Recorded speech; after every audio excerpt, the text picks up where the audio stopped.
Hi. So I pulled some articles from the last couple of days. State of emergency seen as having limited impact on the economy. COVID lockdowns imperil the global economy's recovery. Goya CEO, we close down the economy, we all die. This Goya is a consumer products company based in Mexico and in the US. Final grade on the economy was a C for President Trump. And is the economy recovering? So all of these have the economy or the word economy in common. But when we talk about the economy, we're trying to capture the idea of millions of people, millions of transactions every day in a very compact form. And again, we're reducing something that's incredibly complex. And this presentation will help you focus on what we mean when we're talking about the economy for AP macroeconomic purposes. Because it's important to really focus in on what we're measuring and what we're not measuring when we talk about the economy. So the way we refer to this is we say gross domestic product, or GDP. And this is the number we attempt to calculate to represent the economy overall. And is it perfect? Hardly. And we'll get into just how imperfect it can be.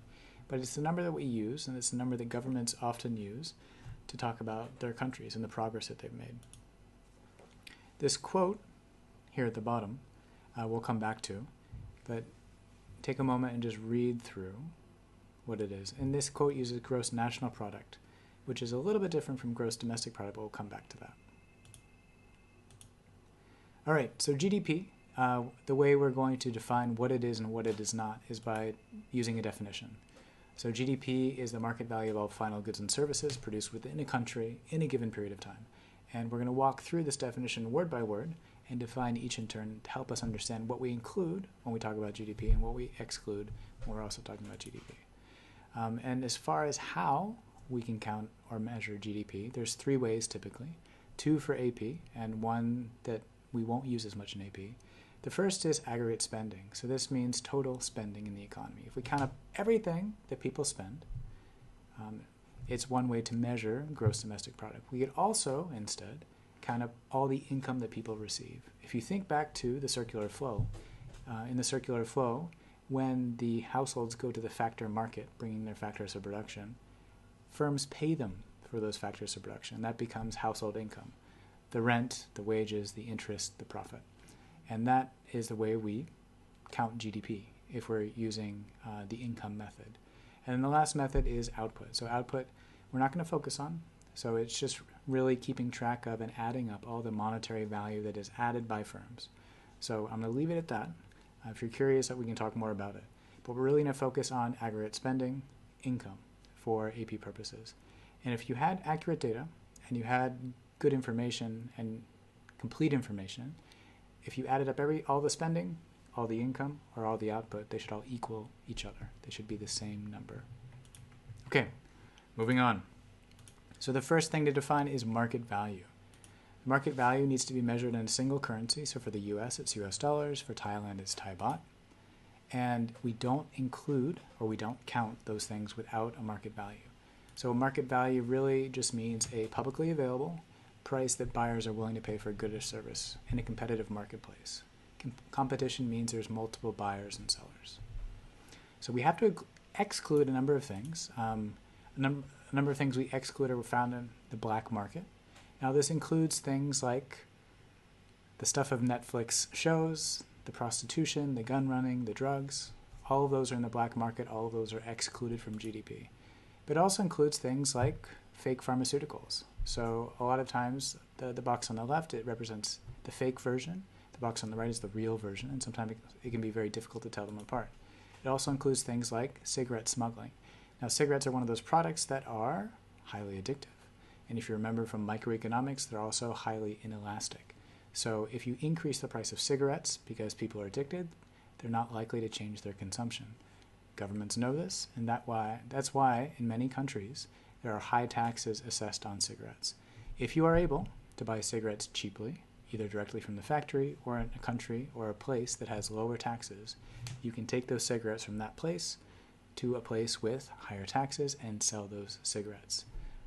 And make money that way. So it is a very lucrative, we're talking tens of billions of dollars a year, market that is also illegal in many places. This is a picture from a gambling den bust on Jiangguantanasoi 14. You may have heard that the government has cracking down on a lot of gambling dens to try to reduce the number of people who gather and spread COVID in these times of corona. The other thing we exclude is something called non-market production. And it often includes things in the home or things done in the home. So this picture, very gendered and probably no longer representative of most households today, shows a woman cooking, taking care of business, cleaning, taking care of children, doing the shopping, taking care of the pets. And for all of these activities, we could hire someone out. There are dog walkers, there are shoppers, there are people who provide childcare, there are people who clean, there are people who cook, and we could hire those people and pay them. But in a lot of countries and a lot of places, these are done by people within the home, and they're not being paid for their labor. So we call this non-market production. It's production that takes place outside of the marketplace. And this is also not counted because even though it has a market value, because it's happening in the home and people aren't being compensated, it's not counted. So some countries have attempted to include this in their GDP calculations. The Swedes have tried, but it has not been taken on in any meaningful way by countries across the world when measuring their economy. So again, non-market production excluded. All right, another area of exclusion is what we call the informal economy or the shadow economy. You've probably seen people like this around town. So the fruit sellers, the luktin, the muping sellers, people giving haircuts or providing services on the street, people selling eggs, and my favorite, knife guy. So all these are people who are in the informal economy. They typically are not regulated by the government, and they typically do not pay taxes to the government. In many cases, the government doesn't have the capacity to tax these people. And even if they were to tax these people, the tax revenue they would receive from these people would be relatively insignificant compared to the amount of effort, because you need people to go out, you need people to track them, you need people to keep tabs on all of these sellers. So in many cases, the government can't and won't. So we call them, they're not doing anything illegal, typically, in the informal economy, but it is very cash-based, and there are typically no records kept and no taxes paid to the government. Here is a diagram that shows, on a relative basis, I guess, the different sizes of the shadow economies in select countries. Now, Greece is notorious for having a shadow economy. We can talk about that a little bit later. But what you should know is that virtually every country has a shadow economy. In developing countries, so non-OECD nations, typically the size of the informal economy is bigger than it would be in the more developed nations. All right, moving on. So final goods, these are intended for the end user. So they're not going to be reused or become a part of a different good or service. And this is to be distinguished from intermediate goods, which are typically the components that go into the production of a final good. Example helps here. So an iPhone is the final good.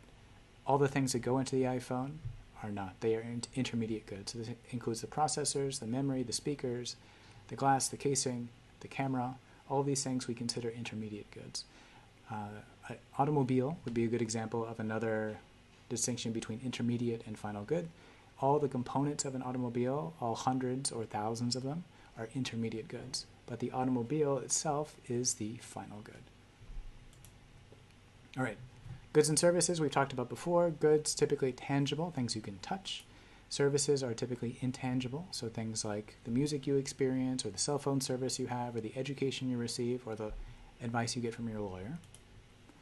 Produced, and this is really about what's produced this year. So we don't talk about last year, we don't talk about anything that's happened in the past. So anytime you resell something you have, if you sell your phone to someone else, if you sell your car to someone else after you've used it, we don't count them because we don't want to double count. So we only count a good or service in GDP once. And this is typically particular to goods because services can be provided again and again. So you pay for education every year. Every time you file your taxes, you pay your accountant to prepare your taxes. But for goods, again, once they're produced and once they're sold once, they're counted once, and we don't count them again. Within a country, GDP is all about the physical the physical borders of a country. So when we're counting Thai GDP, we only count about things that take place within Thailand. We're talking US GDP, only things that take place within the United States. So it includes both things produced by Thais in Thailand, but also includes things produced by Japanese companies, Korean companies, Chinese companies in Thailand, because it's happening within Thai borders. And then the last thing, given period of time, usually we keep track of GDP on a quarterly basis. But because of how complex the economy is and how much information needs to be gathered, we start from having fairly imprecise information, mostly estimates. And then as time goes on, GDP is typically revised or updated by governments as they get more information.